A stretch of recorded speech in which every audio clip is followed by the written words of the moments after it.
சொர்க்கம் என்பது நமக்கு சுத்தம் உள்ள வீடுதான்.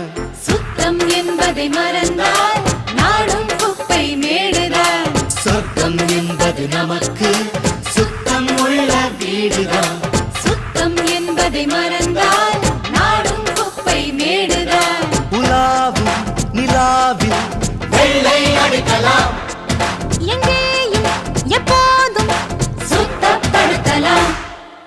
சொர்க்கம் என்பது நமக்கு சுத்தம் உள்ள வீடுதான். சுத்தம் என்பதை மறந்தால் நாடும் குப்பை மேடுதான்.